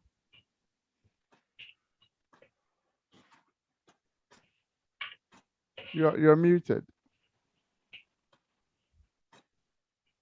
Thank you very much. Sorry, I was on mute. I want to thank you for the concise presentation. I was driving, so I was kind of tipping in and out. I've got 3-in-1 question. Maybe it may sound silly, but I just want to clarify certain things. Number one, there is a lady, I had a case here in UK whereby the lady's husband passed away. And then the family members came to her to get a death certificate with the notion that they're going to invite people from Ghana to come for his funeral. They didn't have any child. And yet the family members were able to use this certificate to go to the bank and clear all the money. He was a bit, okay, clear all the money from the bank account. And when the funeral directors were asking for money for payment and stuff, the wife realized that when she went to the bank, the money has been cleared off. Then the family members again came that they've got a mortgage and she's to bring all the documents because they've come out with other lies. He's got somebody somewhere. They need to, they've given her time to move out. And this is UK here. And I want to find out, the man died without a will, yeah? I want to find out what is the state of this person? What is she supposed to do as a proof? I don't know, but what is she supposed to do in this scenario and this instance? Number two, my question number 2 is to ask whether words of mouth in Ghana, words of mouth within a family can be classified as a validated will that can pass, that you can pass on your properties, let's say a land, to either your son or your daughter, whereby the whole family is aware that, oh, maybe my mom says you can have that land. And they've all agreed, the person has started working on the land, and they've all agreed, the family members, the siblings, that, okay, that land belongs to so and so. But there is no written document, there is no will, there is nothing. And it's been assumed that it is the right way to do. I want to find out that it's, can there be a contest when the mother passed away or the father passed away? And what is the right thing to be done in a very, in a manner whereby it wouldn't instigate quarreling and arguments between the family members? And the last question is, I don't know whether you stated that during the presentation. I want to find out that in UK here, if somebody dies, they did not make a will, and there is no family member, who takes ownership of the properties? Okay. Thank you very much. Okay. Well, in the UK and in Ghana, if you die without will, if you die without family, there's no will, you died intestate, your assets goes to the state. In the UK, it goes to the Crown. The Crown is the state. In Ghana, it goes to the Administrator General, and the auditor, the Accountant General will do the accounts. In relation to, I think I may be aware of the case that you mentioned. If not, then it's a similar case where sisters have gone to the bank.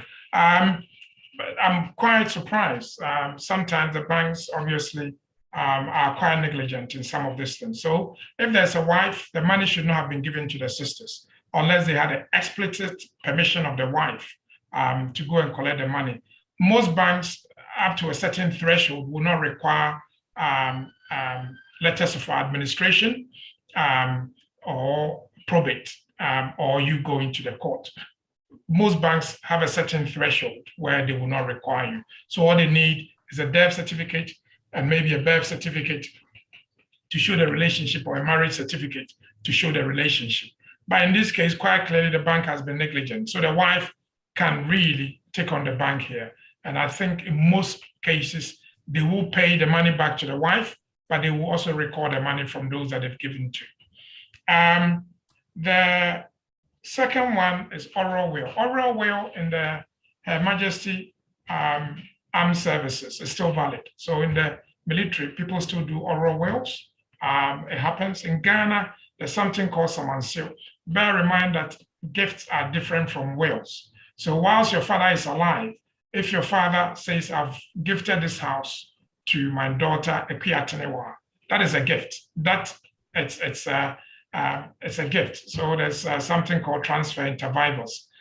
This is clearly not a transfer inter vivos. So this is a gift. And clearly, once the person is alive and the transfer is done, it's a gift.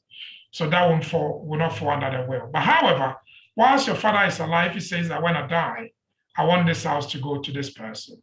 And the family can carry it out if there's no dispute. But normally if there's a dispute, then the court will have to take evidence and decide whether this was the desire of the man. But for you to say there's a will, it has to be in writing.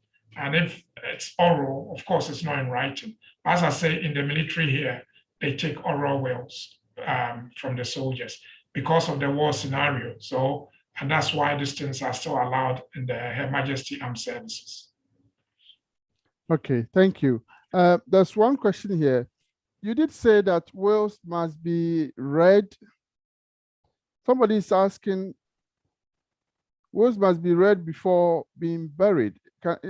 Normally wills are read after you are buried, isn't it? Or how will somebody know that my dad wants us to bury them in Ghana if he hasn't actually said it openly and he said it in a will? That wouldn't be read until they are buried. Okay, so there are courtesies. So traditionally in our culture, if somebody passes today and tomorrow there's someone asking about a will, I think that is frowned upon. But it doesn't make it illegal. It's just discourteous to the dead and also to the living, because it's a solemn occasion, very sad occasion, and it ought to be accorded the necessary respect. But yes, this family that I mentioned, there's been many years of animosity. So children from, I think, 2 or 3 different wives. And unfortunately, they don't get up. So as soon as the man died, even before the man died, there was issue. I'm trying to be very careful so that I don't give the identity of the person away. He's a very prominent person in our community. So we got involved because of the issue about the burial. It wasn't the asset, because the man made sure he distributed all his assets before he died. So it wasn't about where the money was, it was about us burying the person. Normally when somebody dies, of course, in this country, you want to know whether he's got a will. It might be a few days after he died or whatever it is. You want to call in all the monies and things that he owes, because as the lady said, the funeral directors will obviously want to be paid. And you cannot, it's not like Ghana where you can carry the body to hospital and then go and take the body and go and bury it. You need to involve experts and the specialists who obviously will charge a bit of money. Whilst I'm saying this, let me also ask, I've seen in the chat, somebody's asking, when I die, will my beneficiaries pay my debt? No, your debt will be paid by the estate. And if there's not enough money in the estate, then it's not paid. Your debt cannot be passed on, but your debt is part of your estate. So if you owe £1,000 and your estate is 5,000, then your debt will be paid out of your estate. But if you owe £5,000 and your estate is £1,000, clearly you cannot, nobody can pass your debt to your children. So if anybody is harassing the beneficiaries, they must know that they don't take on the debt unless they had a lot of money from the estate. They haven't paid the debt. Okay, thank you.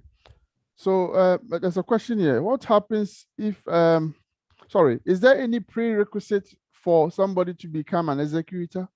Is there any laid down guidelines that the person must be X, Y, and Z, please? Okay, every sensible person must go about their decision making in a wise way. So some of us are here because there are disputes that we're looking at. Some of us are part of this conversation today because they've seen friends who've gone through court processes. Some of us are here today because executors have been found to be dubious or practicing underhand tactics. It's therefore important. I use the word candor You need somebody who's very candid, reputable, has integrity, somebody who is close to the family and understand the family dynamics. So that is very important for this person usually to be a friend or a relative. It can be a brother, it can be your own children. I mean, my executors, I'm saying too much about me today, my children and my wife. So although my sister is part of my executors. But it's also quite clear that you need to be very careful that the executor you appoint himself doesn't cause problems, because some of these problems comes from the executor, the way they're dealing with things. It must be somebody who has time, because somebody might say, well, I don't have time to be going through this. And sometimes they just leave the affairs unattended to, and the estate not appropriated, and therefore distribution doesn't take place. So again, these are factors that you want to consider when you're appointing an executor.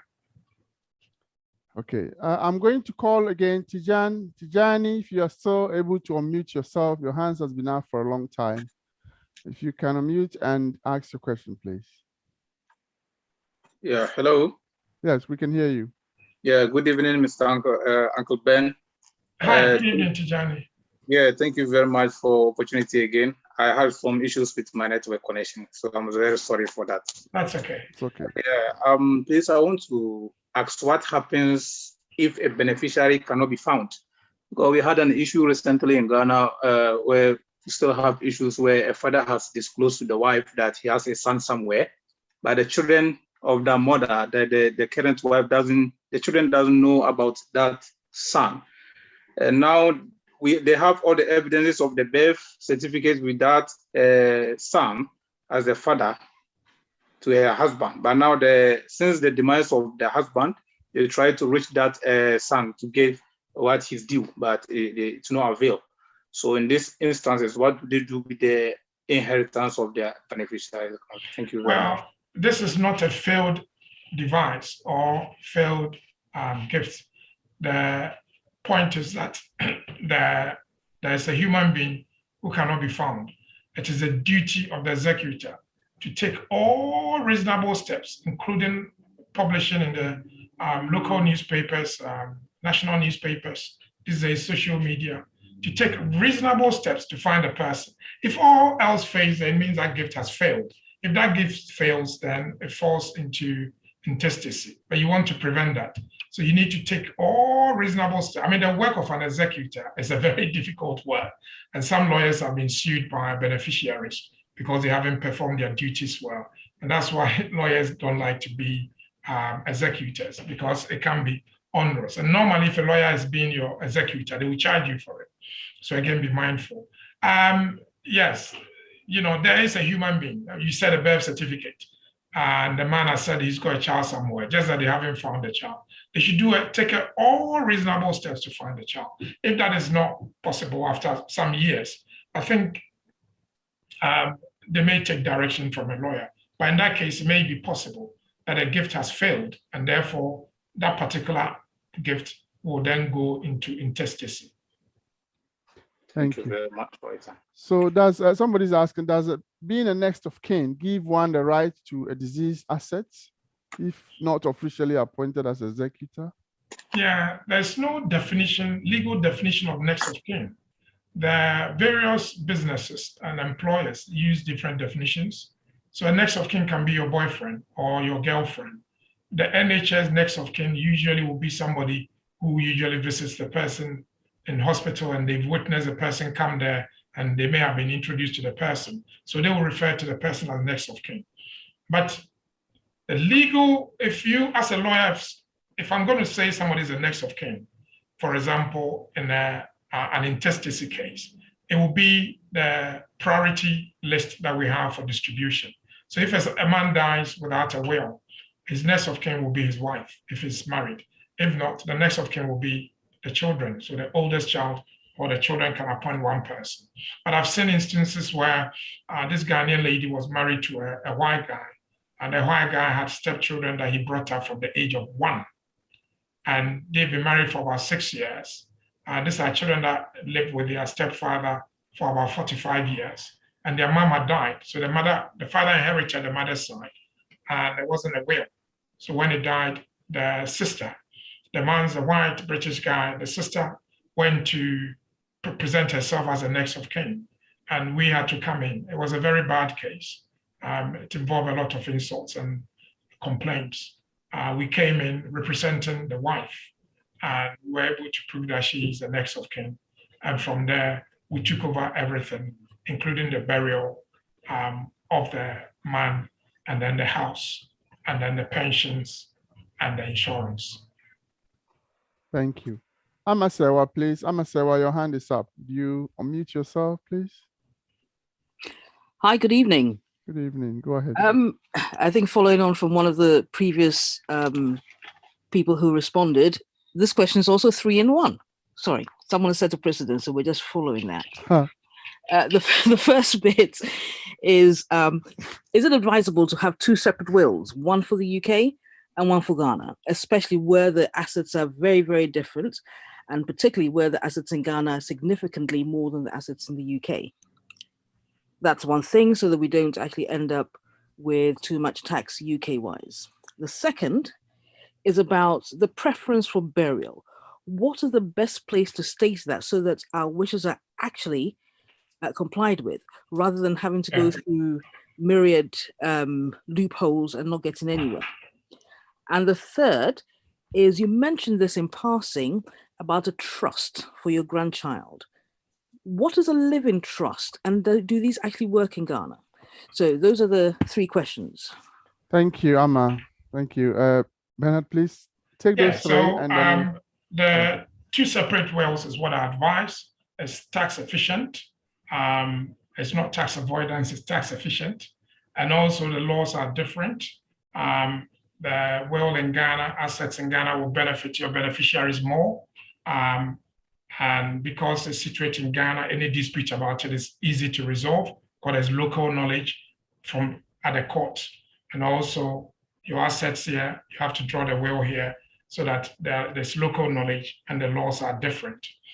As I've said, if you want to do it just one, of course, again, but even Ghanaian law advises that if you're resident outside and you've got assets in Ghana, you need to do a will in Ghana.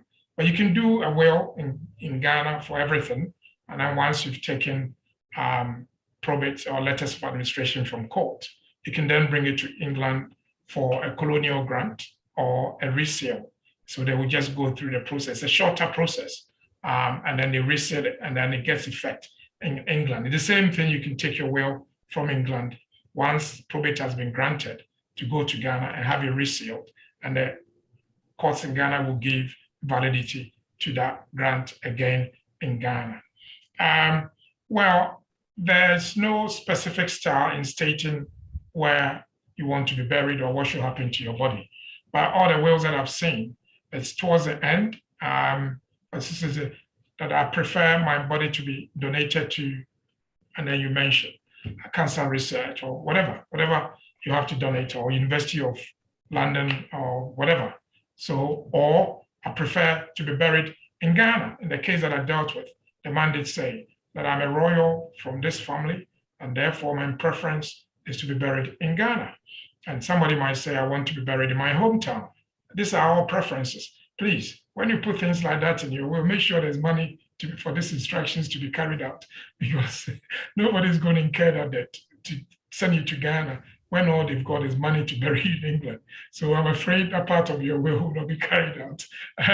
Let's be conscious of all the cultural nuances. I gave an advice, and I said in our culture, your body belongs to your family. And the family is not your wife and your children or husband and children. It's actually the extended family. So if you draw up a will in Ghana, it doesn't matter what you put in there. The common knowledge is that the courts will not respect that wish. But I have read a case of Nigwe where Her Lordship, Justice Lutrot, clearly asked questions to find the intention of the deceased about his burial.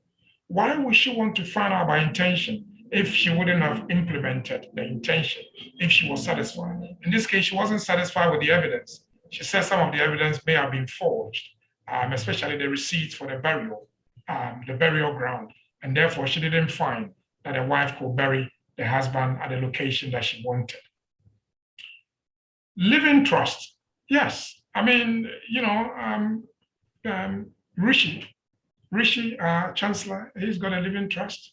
It's called a blind trust. He doesn't know where his assets are, but somebody's managing them. The trust that I'm managing with my wife and my son for my granddaughter and her mom, it's a discretionary trust. So it's for tax efficiency and it's for other things as well. So these are trusts. You can have many, many trusts. You can have wills trust or trust will. You can have discretionary trust, which is that the trust is taking effect whilst you are alive. Our own finance minister, he set up a trust to manage his businesses. It's called blind trust. So he doesn't know what is happening in the business, but there are people who are running it. So trust, you can draw up trust whilst you're alive. It doesn't have to take effect whilst you're gone, but you can also do a trust will where everything is given to your trustees for the benefit of your beneficiary. There's a question here. I think we've dealt with it. What happens when a husband has out of wedlock children? Do those children have a right to his estate? Well, if he died intestate, they are his children, so they will have right to his estate. There's another question that time, of course, is up now. Yeah. But it says, how does mental capacity affect a will? If one can prove that the person may lack capacity at the time of making the will, can this affect the legality of the will itself? Yes, we all know that for you to have a valid will, you need to have the mental capacity to understand what you were doing. If somebody can challenge a will and prove that you didn't understand what you were doing, and at the time you didn't have capacity, maybe subsequently you gain your mental capacity.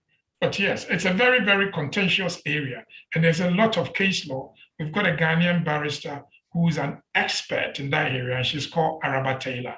And she's got brilliant high court cases and court of appeal cases in this area. So if somebody has an issue, if you contact us, we will speak to Araba and she will understand. Yes, but if you have issues with the validity and because of the, I didn't want to say compus mentis, mental capacity of the testator, then of course you can challenge it in court, yeah.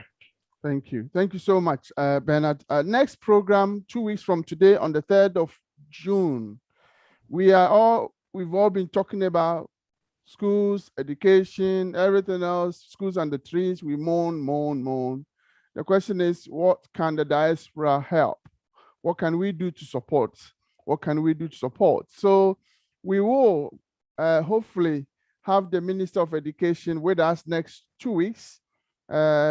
Minister of Education will be here to explain what are the strategies that the government are putting in place, and what are the expectations of the diaspora so that we can all work hand in hand as partners in development. So the topic will be promoting education in the 21st century, the role of the Ghanaian diaspora community. Please tell a friend to tell a friend. It's a very important topic so that we can all have a share of the areas that we are most concerned of. On that note, we want to thank Lawyer Bernard Owusu for his time yet again, 2 weeks, twice in a row with us and previous ones for being with us and sharing this expertise. To thank all the audience for staying through the night, and also thank Access Media for all the emails and all the presentations that you see coming through Access Media, led by Paul, Linda, and Lillian logging in from US. We want to thank TapTapSend, your #1 money transfer company to Ghana, wherever you are. We want to thank Diaspora Insurance, Cash Plan, insurance policies that will protect you and your families in times of need. We want to thank Chango. If you want to track your money, where you spent and how it's spending and all that, Chango is your best option. We want to thank all of you for being here. On behalf of the Ghanaian community, let me also thank the Ghana High Commission for endorsing the program, and thank Ghana Nurses Association UK, the Western Regional Association of Nurses UK, and the Ghanaian Nightingale Nurses UK. Ghana Union, of course, coordinating this, and for our partners showing this live, Omega Live TV, and all the those who are logged in on Facebook, YouTube. Lawyer Bernard Owusu, thank you so much. I hope you won't give up on me. Wherever there is any topic that's, is of interest to the community, I'm sure we've done this. You've done it longer than probably I have, but I'm sure we can continue to help our community to gain some of this understanding, because a lot of us take these things for granted. And I'm glad that we have a forum that nobody needs to travel by bus or train or wherever to anywhere to go and listen to, but you can do so with, in your home and still get the same knowledge. All of you know that 2-hour session from Bernard Owusu will cost you a lot, and you've got it for free. So please don't take it for granted. Make use of it. And until we meet again, have a good evening, a restful weekend, and stay safe and be blessed. Thank you very much. Good night.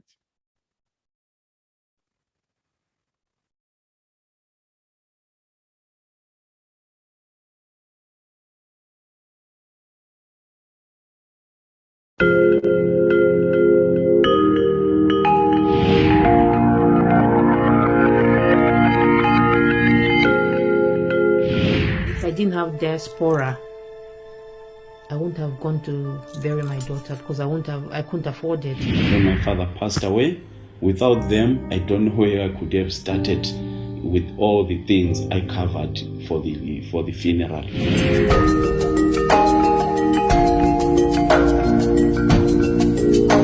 Financially, ready to give me the money for the funeral here in the UK, or even in Zimbabwe, they were ready to give me US dollars.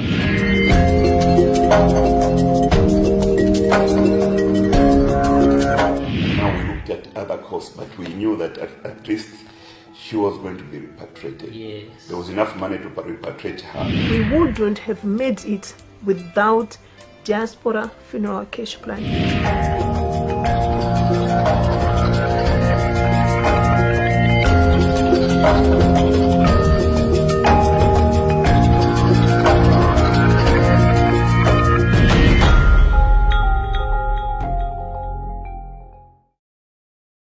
Tap, and send. It's okay. Go. Let me speak to my people. Now, let me speak to you. I know the stress people go through when they want to send money from abroad to their family members and loved ones in Ghana and even in Africa. See, if you are in the USA, if you are in London, UK, Canada, Europe, any part of the world, see, Tap Send has made it very easy. All you have to do is to tap and send. Within a twinkle of an eye, your money will be sent with no stress. It's very fast, convenient, and easy to access everywhere. What are you waiting for? Just tap and send. Download Tap Send now on Google Play and App Store. Tap Send. It's secure, convenient, easy, and fast. Araba, there are some people at the door. Go and tell them I have traveled to Russia. Yes, Daddy. Where's your father? My father said I should tell you he has traveled to Russia. Your father has killed me. I sent him money from America to complete my house for me.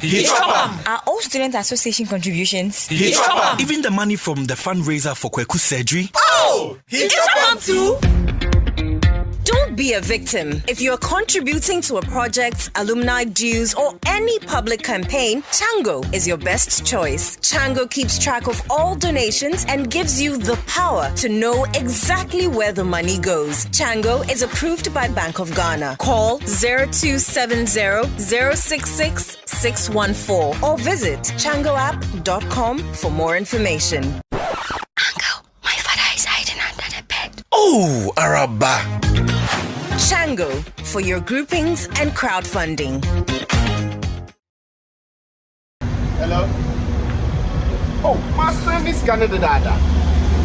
And then he left home, manual. My son, this is a tap. He was Spain. Oh, yes. Spain most any secret free. Ghana. Yet we love you. It's 11 and as a member of a baby family. Oh, that be. My son, would you check your phone? Why? It's very easy now to send money from anywhere in Europe to Ghana. I'm in Spain right now, and I just send money to my mom. And on TSC, also, oh, don't send it, don't take e-levy. No, on Tap Send, there's no e-levy charge. It's just free when you send. Those in the US, those in London, those in Canada, plenty places in Europe. You can send your money through Tap Send to Ghana. And please, it's free of charge. There's no deduction in any e-levy or any charge at all. So what are you waiting for? Send the money to those family people. Me must send it. Let's go and take a crown top. Reggae man for a pack. It's Tap Send.